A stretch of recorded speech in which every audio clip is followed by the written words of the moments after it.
नमस्कार, मैं हूं डॉक्टर मधुप्रिता, आईवीएफ एवं टेस्ट ट्यूब बेबी कंसल्टेंट एवं स्त्री रोग विशेषज्ञ। और आज की इस वीडियो में बात करने जा रहे हैं हम बहुत ही एक कॉमन टॉपिक के बारे में, जिसे कहते हैं पीसीओडी। पीसीओडी यानी पॉलीसिस्टिक ओवेरियन डिजीज़। हमने लास्ट वीडियो में बताया था कि पीसीओडी होता क्या है और डिफरेंट एज ग्रुप में पीसीओडी के सिम्टम्स कैसा होता है और ये कैसे पीसीओडी दर्शाता है। और इस वीडियो में हम बात करने जा रहे हैं स्पेशली रिप्रोडक्टिव एज ग्रुप की फीमेल्स के बारे में। रिप्रोडक्टिव एज ग्रुप में अगर हैं आप और आपको पीसीओडी है, तो हो सकता है जब आप प्रेगनेंसी के लिए ट्राई करें या कंसीव करना चाहें तो उस समय आपको दिक्कतें आ रही हैं और प्रॉपर तरीके से प्रेगनेंसी नहीं हो रही है। तो ऐसे केसेस में होता क्या है, आप कैसे डायग्नोस कर सकते हैं कि आपको पीसीओडी है। अगर आपको इरेगुलर पीरियड्स है, यानी आपके पीरियड्स हो सकता है 28-30 डेज़ में ना आकर बहुत लेट पीरियड्स आ रहे हैं 40, 45, 50 डेज़ में, या हो सकता है मेडिसिन खाने के बाद ही आपको पीरियड्स आते हैं और जब पीरियड्स आते हैं तब बहुत हैवी पीरियड्स आते हैं, तो हो सकता है आपको पीसीओडी का प्रॉब्लम हो। पीसीओडी के केसेस में मैंने लास्ट वीडियो में भी बताया था, इसमें फीमेल्स के अंदर मेल हार्मोन यानी एंड्रोजन नाम का हार्मोन की मात्रा बढ़ जाती है। अगर हाइपर एंड्रोजेनिज्म है तो उसके सिम्टम्स आ सकते हैं आपको। अगर एंड्रोजन बढ़ता है तो हो सकता है आपकी ऑयली स्किन हो, आपको एकने की प्रॉब्लम हो सकता है आपके बॉडी में अनचाहे जगह पे अत्यधिक मात्रा में छोटे छोटे बाल हो जिसे हम हर्सुटिज्म कहते हैं। अगर सोनोग्राफी करते हैं हम ऐसे केसेस में तो अंडाशय के अंदर हमें छोटे छोटे फॉलिकल्स दिखते हैं और वो एक जगह आके रुक जाते हैं, उनकी साइज़ नहीं बढ़ पाती। जैसे हमको प्रेगनेंसी के लिए अच्छी साइज़ का फॉलिकल चाहिए रहता है, वो होता है 18 to 20 मिलीमीटर्स का। पीसीओडी में करीबन 10 मिलीमीटर या 12 मिलीमीटर का फॉलिकल होता है और उस स्टेज में आकर फॉलिकल और आगे नहीं बढ़ पाता और वह उसी स्टेज में रह जाता है। पीसीओडी यानी पॉली यानी मैनी, सिस्टिक यानी छोटे छोटे सिस्ट जैसे मोतियों की माला जैसे हमें सोनोग्राफी में अंडाशय के अंदर दिखता है। तो इसको क्या कर सकते हैं, इसको ट्रीटमेंट कैसे कर सकते हैं। पीसीओडी का ट्रीटमेंट अगर करना है तो आप अपने इनफर्टिलिटी स्पेशलिस्ट से मिलिए। उस पीसीओडी का ट्रीटमेंट करीबन अगर आप ध्यान में रखें तो वो 5 चरण में होता है। सबसे ज़रूरी बात पीसीओडी में होता है लाइफस्टाइल मॉडिफिकेशन या dietary modification. Main stay of treatment of PCOD जो हम कहते हैं वो डिपेंड करता है आपका लाइफस्टाइल कैसा है।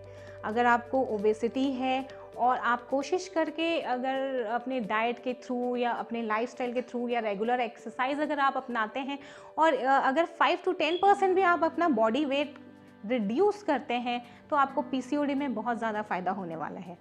अगर आपका वेट 80 के अराउंड है आप और सिर्फ आप 10% भी अगर कम करते हैं तो हो सकता है आपके अभी तक अंडाशय से अंडा नहीं बन रहा हो और वो बनना शुरू हो जाए, आपके पीरियड्स इरेगुलर हो और वो रेगुलर होना शुरू हो जाए। तो इतना इम्पोर्टेंस होता है लाइफस्टाइल का। नेक्स्ट जो ज़रूरी बात होती है पीसीओडी में, आप लाइफस्टाइल और डाइट से भी अगर प्रॉपर तरीके से नहीं हो पा रहा है तो डॉक्टर आपको प्रिस्क्राइब करेंगे ओव्यूलेशन इंड्यूसिंग ड्रग, जिसे हम कहते हैं क्लोमिफिन हो सकता है या लेट्रोजोल नाम का एक ड्रग यूज़ करते हैं, जिसके माध्यम से आपके ओवरी को स्टिमुलेट किया जाएगा, अंडाशय से अंडा बनाने की कोशिश की जाएगी।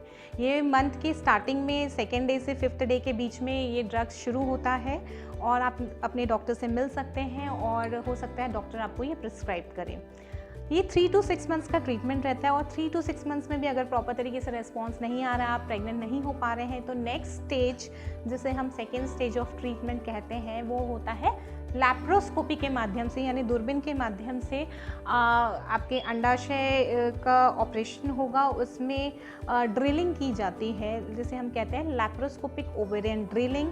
4 से 5 पंचर किया जाता है अंडाशय में, इसके वजह से हार्मोनल थोड़ा बैलेंस हो जाता है, हार्मोनल की मात्रा थोड़ी सही हो जाती है। नेक्स्ट इम्पॉर्टेंट बात होती है, अगर लैप्रोस्कोपी भी हो गया है और अपने ड्रग्स भी ले लिए हैं तो हम कुछ इंजेक्शंस भी यूज़ करते हैं एग बढ़ाने के लिए, जिसे गोनाडोट्रोपिन इंजेक्शंस कहते हैं। एफएसएच या एचएमजी इंजेक्शंस के माध्यम से भी हम कोशिश कर सकते हैं कि प्रॉपर तरीके से अंडे का फॉर्मेशन हो। अगर सारी बातें हो गई है और फिर भी आप कंसीव नहीं कर पा रहे हैं या एग बनने में दिक्कत आ रही है और आपने कोशिश किया, तो फिर लास्ट स्टे ऑफ ट्रीटमेंट रहता है आईवीएफ का। आईवीएफ यानी इन विट्रो फर्टिलाइजेशन।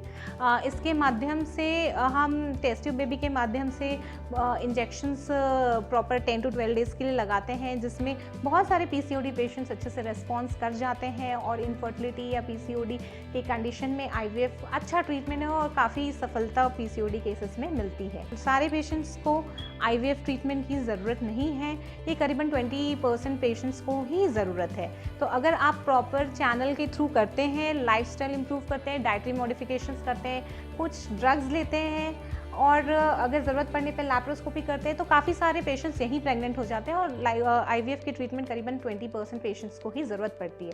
अगर आपको पीसीओडी की प्रॉब्लम है तो बिल्कुल मत घबराइए, अपने डॉक्टर से ज़रूर मिलिए, इनफर्टिलिटी स्पेशलिस्ट से ज़रूर मिलिए और प्रॉपर तरीके से प्रॉपर चैनल के थ्रू, स्टेज वाइज ट्रीटमेंट के थ्रू काफ़ी पेशेंट्स सक्सीड हो जाते हैं। करीबन 80 to 90% पेशेंट्स आराम से प्रेग्नेंट हो सकते हैं। Thank you.